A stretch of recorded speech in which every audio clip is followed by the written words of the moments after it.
Bienvenue à Citochi Talk, une série d'entretiens avec des professionnels éminents et des leaders d'opinion qui visent à explorer les défis de gouvernance soulevés par les nouvelles technologies de modification du climat. Je suis Mark Turner, le consultant senior de communication de la C2G, et je suis aujourd'hui avec Inés Camilloni, qui est professeure de sciences atmosphériques à l'Université de Buenos Aires et qui a été récemment nommée vice-présidente du groupe de travail 1 du GIEC.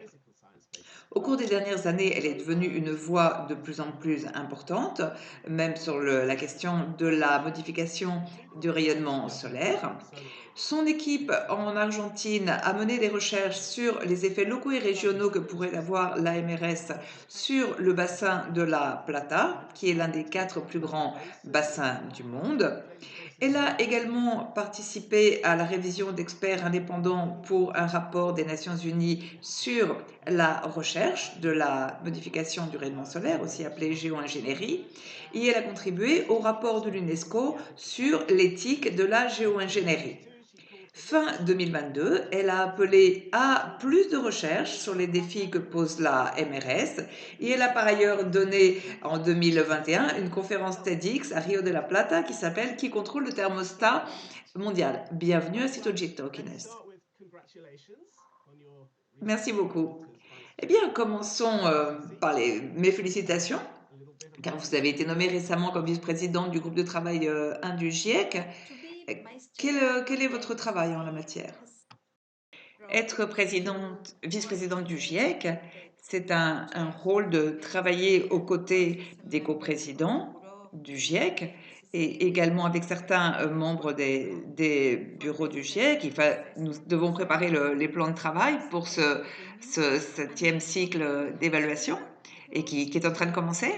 Et il faut également que nous travaillions étroitement avec les auteurs et autrices pour les conseiller, pour les informer sur certaines questions qui s'entourent de grandes incertitudes,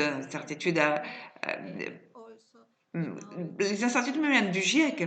Et il faut également être dans les sessions d'approbation du rapport et aussi nous participons à la sélection des auteurs et autrices et chercheurs qui vont faire partie des réunions de préparation. Donc, c'est un rôle très actif pour le 7e cycle d'évaluation. Donc, quels sont d'après vous les grands défis auxquels doit répondre le GIEC dans ce nouveau cycle d'évaluation? Nous en savons déjà beaucoup sur la situation climatique, mais qu'est-ce que nous devons savoir de plus? Je crois que l'un des grands choses qu'on doit faire, c'est de produire des rapports plus concis que, par exemple, sur le 6e rapport d'évaluation, pour le rapport du groupe de travail 1, la version imprimée pesait plus de 6 kilos. Il y a 2 volumes. Et donc, c'est vraiment pas une sinécure de lire toutes les informations. Et c'est peut-être bien pour la communauté scientifique, mais nous aimerions produire quelque chose qui soit plus concise, qui soit plus lisible, et que ce que ça ne l'est actuellement. Et, et jusqu'à présent, le GIEC doit indiquer peut-être des politiques, mais ne faisait pas de prospective. Mais il y a un besoin de plus en plus urgent de proposer des solutions. Et ça se chevauche en quelque sorte avec l'idée de voir ce qu'on peut faire, ce qu'on devrait faire et de ne pas faire de prospective. Donc je pense que c'est une chose que l'on devrait décrire car, car tout le monde veut que le GIEC se fasse vraiment entendre sa voix, pas simplement sur les questions scientifiques, mais aussi dans les messages qu'il va faire passer sur ce qui doit être fait dans les années à venir. C'est fascinant, j'ai vraiment hâte de voir tout ce qui va être fait pendant ce cycle et comment ça va évoluer. Donc, tournons-nous à votre travail sur la modification du rayonnement solaire, qui est quelque chose qui intéresse beaucoup la C2G. D'abord, qu'est-ce que c'est? Et ensuite, qu'est-ce qui vous a attiré pour travailler sur ce sujet, sur cette idée? Je vais peut-être commencer par vous répondre à la deuxième question. J'ai été l'une des autrices principales du rapport spécial du GIEC sur les conséquences d'un réchauffement planétaire à 1,5 degré et dans le chapitre des risques des impacts. Et des résultats qui a émergé de ça a été que pour atteindre le réchauffement à 1,5 degré, cet objectif, on devrait réduire drastiquement les émissions de dioxyde de carbone qui est dans l'atmosphère. Et les nombres étaient vraiment effrayants car il faudrait réduire de plus de 40% par rapport au niveau des émissions de 2010. Et dans ce chapitre sur les impacts et les risques, nous avons montré que un demi-degré entre 1,5 degré et 2 degrés marquerait une énorme différence. Et il y aurait beaucoup plus de risques si on dépassait, donc si on avait ce demi-degré en plus. Donc si on avait toutes ces émissions en plus dans l'atmosphère. Et donc c'était vraiment fondamental de réduire les émissions. Lorsque j'ai vu ces chiffres et que je vois ce que l'on fait actuellement, c'est-à-dire que les émissions continuent à augmenter, j'ai commencé à écouter, à en savoir plus sur cette idée de la géoingénierie solaire ou les interventions climatiques, on les appelle de différentes façons. Et il y avait donc quelque chose d'autre dans ces stratégies que l'on peut envisager lorsque l'on parle de solutions qui sont basées sur, enfin, solutions pour lutter contre le changement climatique, et en particulier dans le Sud global ou en Amérique latine, personne ne parlait de ceci.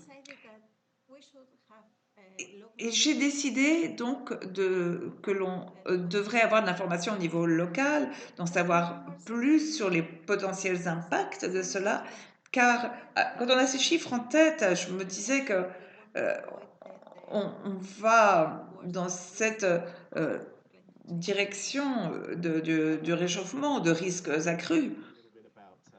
Et bien sûr, nous reviendrons un petit peu sur les pays du Sud global et sur également l'engagement de l'Amérique du Sud dans cette recherche. Mais si on pouvait en quelque sorte revenir un peu en arrière, donc quelles sont les grandes questions soulevées par la MRS et comment est-ce que l'on en parle et comment on l'analyse il y a les risques des impacts climatiques, mais cette technologie peut s'accompagner de risques aussi. Donc, comment les scientifiques peuvent analyser ces deux différents risques, les mettre dans la balance, c'est-à-dire de toutes les incertitudes qu'il y a sur ce sujet, il y a des choses on sait qu'on ne sait pas et d'autres choses qu'on ne sait pas qu'on ne sait pas. Oui, la première chose, c'est ce qu'on ne sait pas vraiment, c'est-à-dire il faut identifier les risques pour différentes régions, différents secteurs, et il faut également garder à l'esprit qu'il y a différentes stratégies de MRS. Il y a l'injection d'aérosols dans la stratosphère, également l'éclaircissement des nuages marins et aussi l'amincissement des nuages cirrus ou la modification de l'albédo de surface. Donc il y a différentes stratégies et dont les effets et les possibles conséquences sont différentes. Donc, la première chose, c'est d'identifier la stratégie pour et qu'on va voir pourquoi ou pourquoi. Est-ce qu'on veut refroidir toute la planète ou refroidir simplement certaines régions ou protéger telle ou telle région. Donc, par exemple, on peut utiliser l'amincissement des nuages marins pour une chose, mais si on veut refroidir toute la planète, c'est plutôt l'injection d'aérosols dans la stratosphère. Donc, il n'y a pas une seule question, ou une seule réponse, car ça dépend des stratégies. Et même si on imagine l'injection d'aérosols dans la stratosphère, si on veut refroidir la planète, mais est-ce qu'on veut la refroidir d'un degré, d'un demi-degré, et pendant combien de temps? Et donc les risques potentiels sont différents en fonction de ces différentes stratégies d'endroit, de temps. Donc ça, c'est la première chose que nous devrions garder à l'esprit. Et l'autre chose, c'est que envisager que considérer que ces différentes stratégies ont des risques différents. Et il faut donc comparer ces risques potentiels aux risques qu'il y aurait à une planète qui se réchauffe de plus en plus et qui représente qui nous mettent nous en danger. Donc c'est le meilleur outil que nous avons peut-être jusqu'à présent c'est pour analyser cette question, c'est de comparer les risques d'une planète qui se réchauffe aux risques qu'il y a à utiliser la modification du rayonnement solaire et de voir les différences. Ah, très bien. Et je suis très contente que vous ayez parlé des différentes sortes d'approches. Parfois, j'ai l'impression que quand je vois des articles ou que j'entends le discours public, que les personnes parlent de géoengineering comme un grand mot valise dans lequel ils mettent tout, alors que ça comprend différentes facettes. Et de la même façon, euh, et comparer les risques à employer la MRS et donc les autres risques. Est-ce que vous pensez que justement le grand public comprend ces questions ou qu'on en est vraiment au balbutiement et que vous devez expliquer tout ça? Est-ce que vous pensez que les personnes sont prêtes à s'investir dans la compréhension et l'étude plus large de tout ceci? Euh, je pense que nous essayons de produire de l'information sur cette balance risque-risque, ce cadre risque-risque, c'est-à-dire de comparaison des risques, c'est-à-dire qu'on pense que c'est la meilleure façon de comprendre les potentiels impacts de la MRS et de les comparer aux effets du changement et des changements climatiques.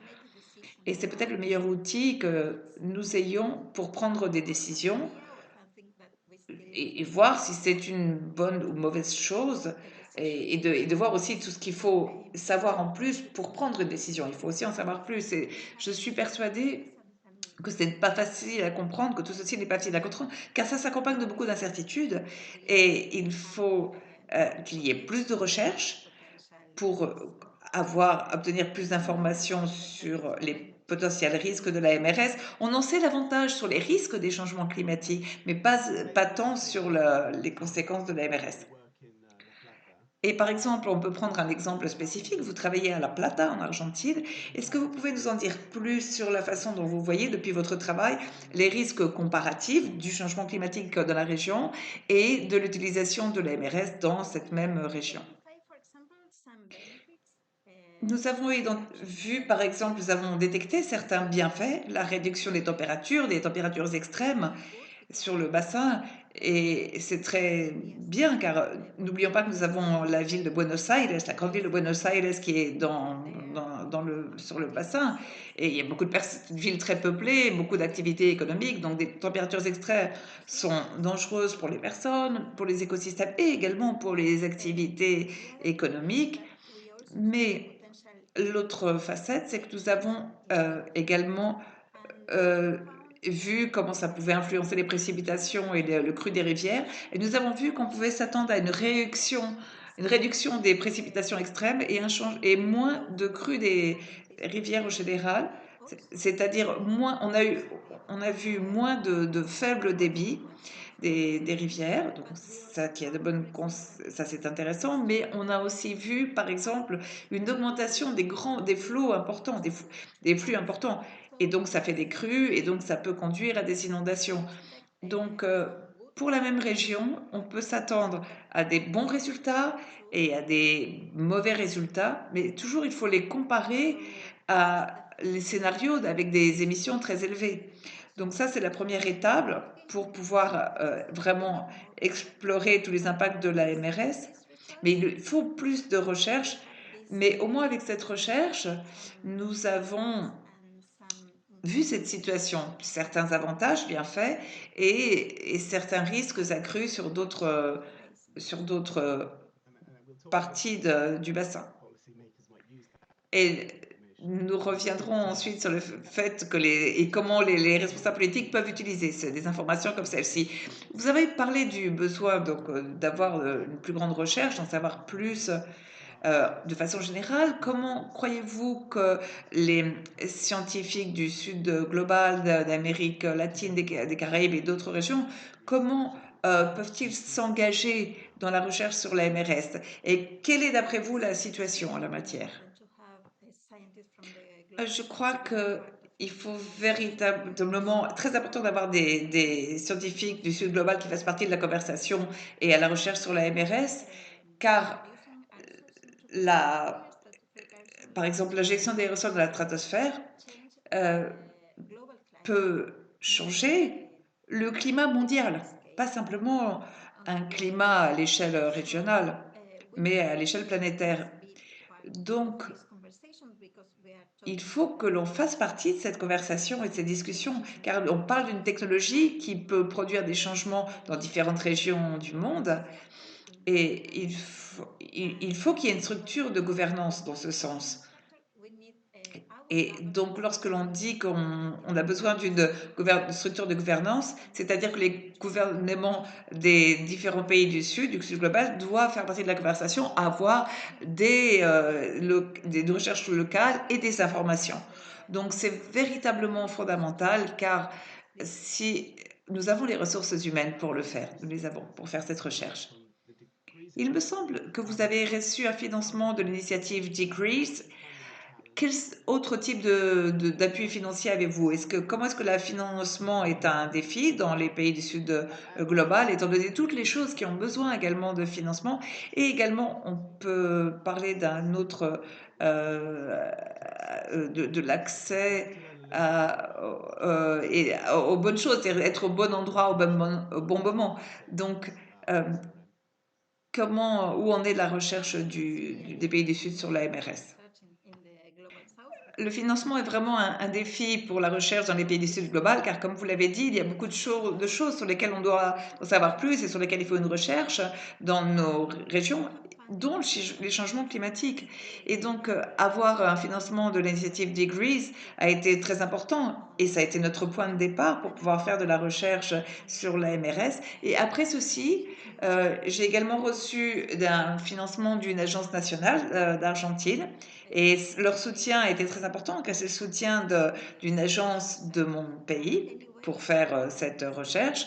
Mais quoi qu'il en soit, le financement est vraiment un défi, car il faut plus de données, il faut faire partie de participer à des événements, et il faut également pouvoir publier notre recherche dans des revues.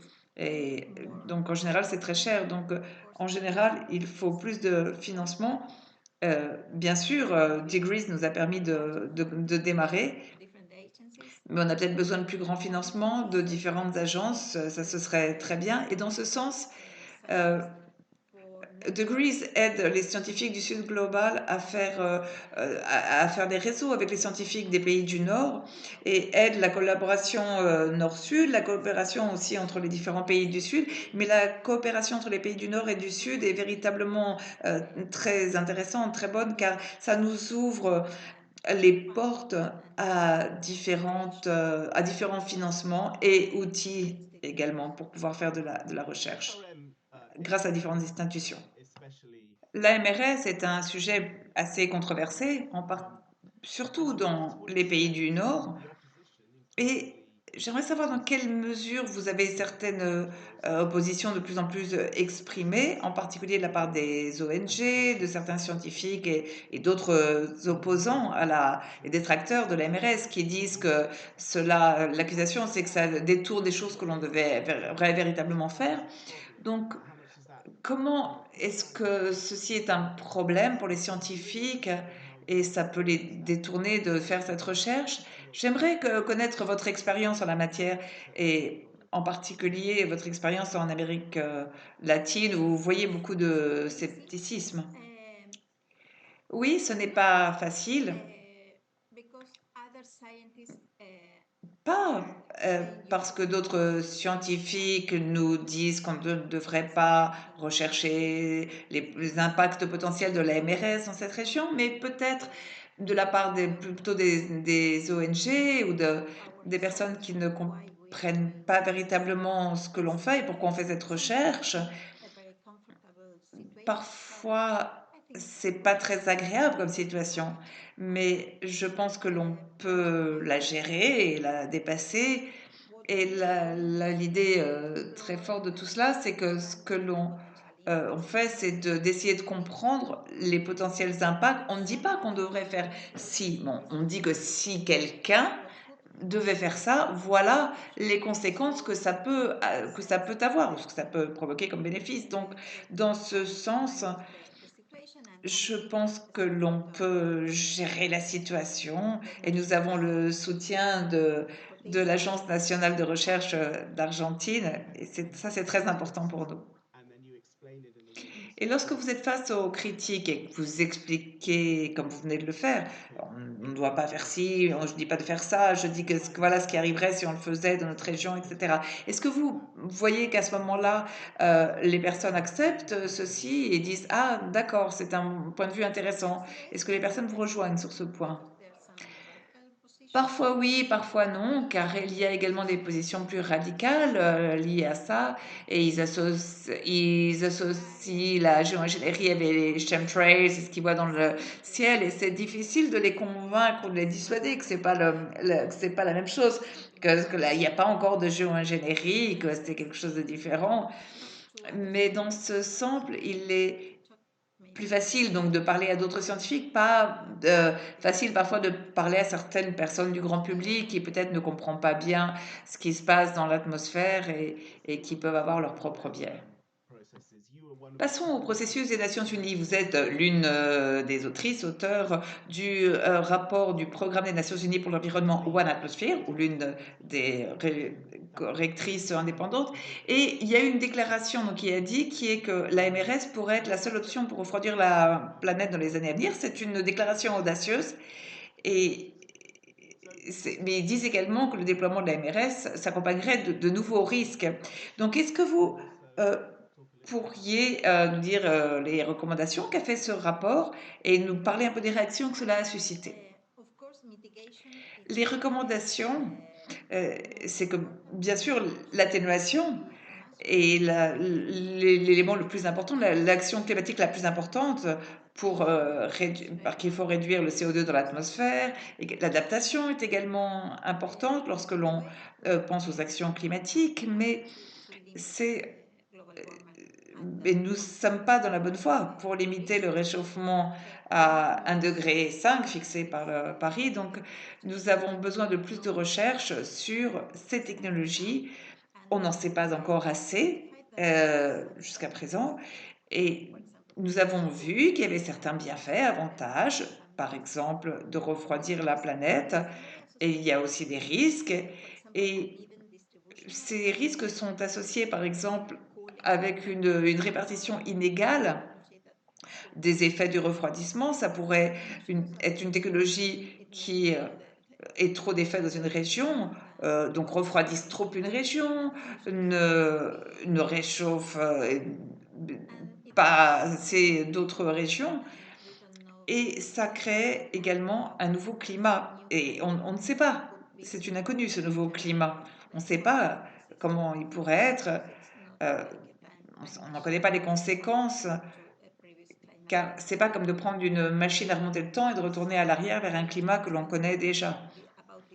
Donc, il faut en savoir plus sur les risques et on a une faible compréhension des effets potentiels sur la santé humaine, par exemple, sur les écosystèmes ou sur la disponibilité de l'eau dans différentes régions. Et, par exemple, on a le bassin de la Plata, mais il y a beaucoup d'endroits de la planète qu'il faut mieux comprendre. Donc, dans ce sens, on ne connaît pas encore ces nouveaux risques et il nous faut faire plus de recherches. Et le rapport, justement, souligne le besoin d'une gouvernance de la recherche. Il y a différents niveaux de gouvernance dans la matière. Pour la recherche à petite échelle, celle que l'on fait en général avec nos ordinateurs, des simulations, ce que l'on appelle la recherche à l'intérieur ou en laboratoire, pour ceci, nous ne pensons pas avoir besoin d'une structure de gouvernance car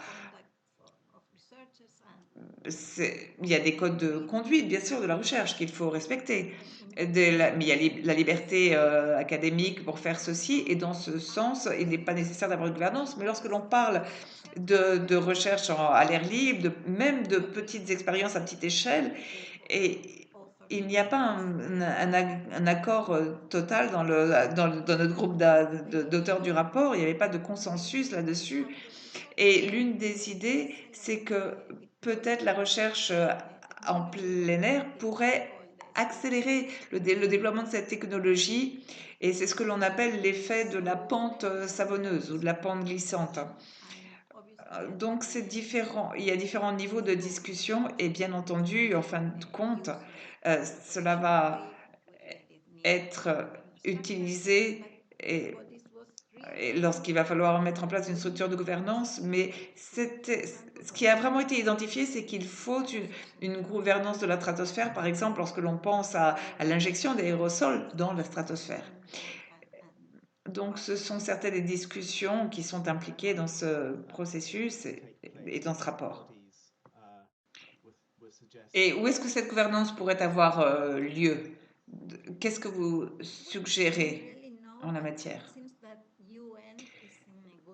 On ne sait pas véritablement, mais je pense que les Nations Unies seraient un espace de négociation pour les structures de gouvernance, car elles travaillent avec les Nations Unies, travaillent avec tous les pays, mais ça devrait peut-être être débattu au début. Oui, je pense que les Nations Unies seraient un bon endroit pour.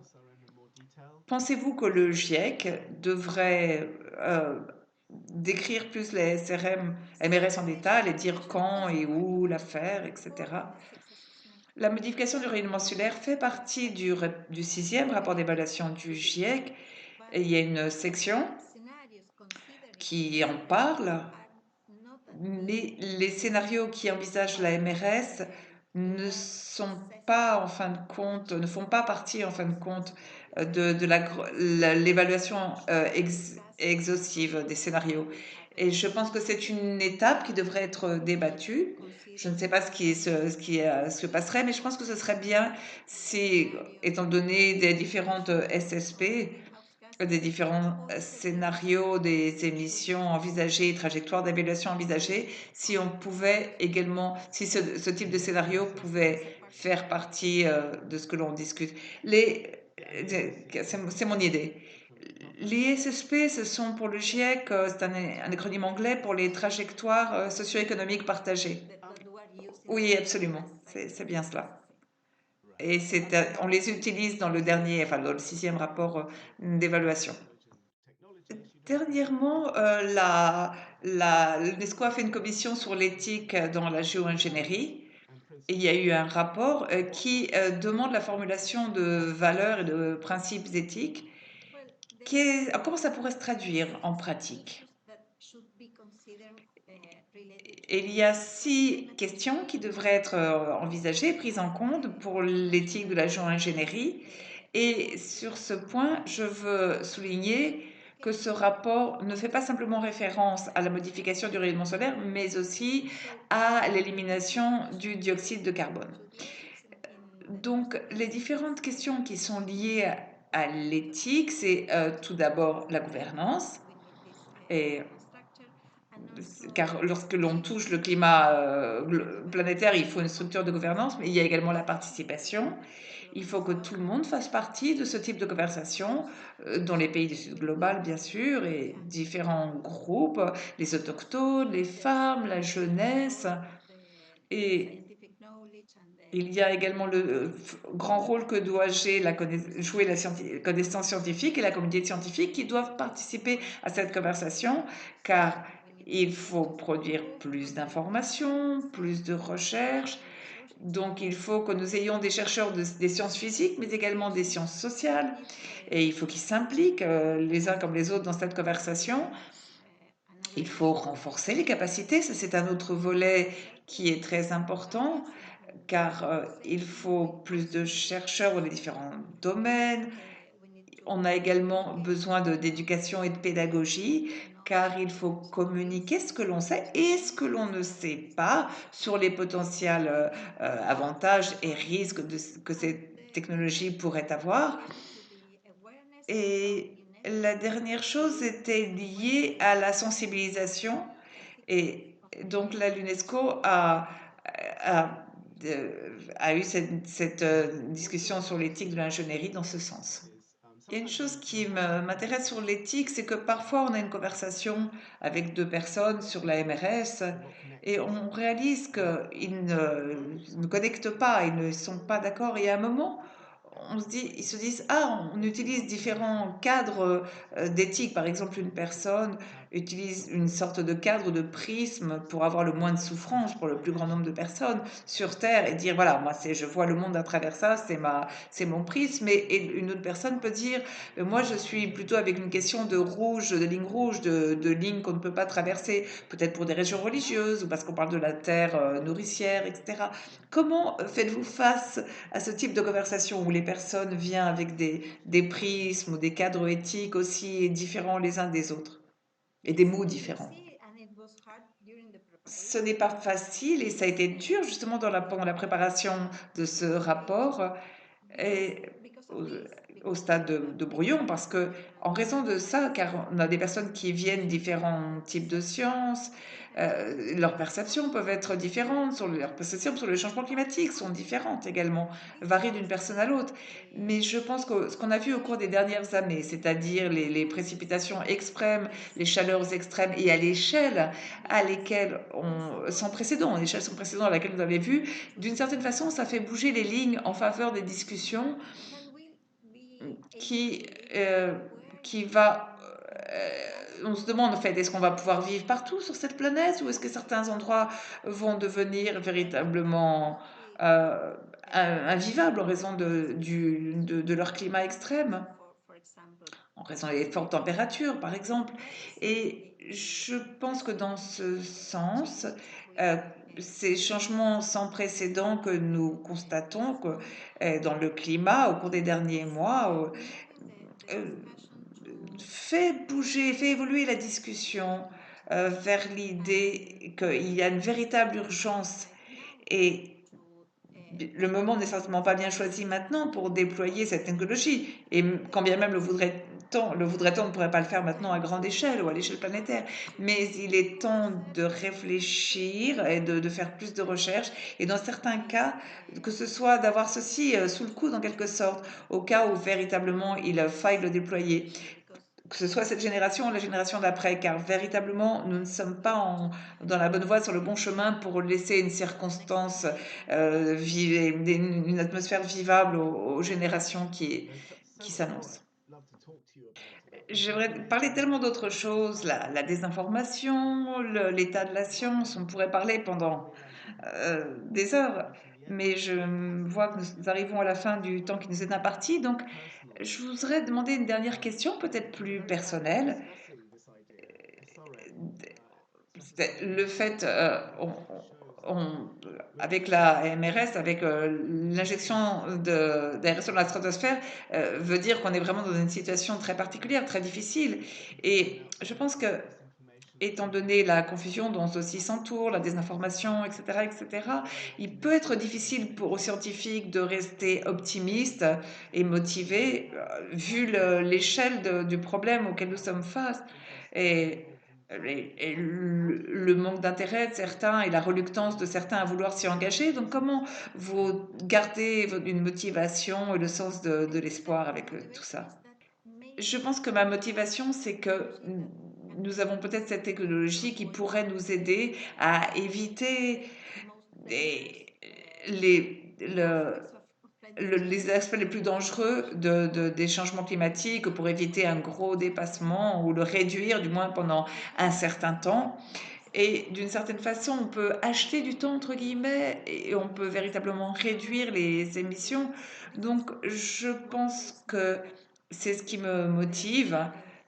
Et il y a peut-être des solutions provisoires, temporaires. Ce n'est pas la panacée peut-être, mais la meilleure solution. Mais il y a peut-être quelque chose à notre disposition qui peut nous permettre d'éviter les pires aspects du changement climatique. Est-ce que donc vous êtes fondamentalement optimiste dans l'ingéniosité de l'humanité qui va être capable de faire face à ces problèmes? Je pense que on connaît les problèmes, on sait que l'humanité est responsable des problèmes du changement climatique, on sait qu'il y a des solutions et, et c'est la revers de la médaille des combustibles fossiles, mais on ne fait ça dans la façon dont on devrait le faire, ni à la vitesse à laquelle il faudrait le faire. Donc, ce que nous avons maintenant, c'est au moins cette opportunité d'utiliser une technologie et de l'utiliser pendant un certain temps.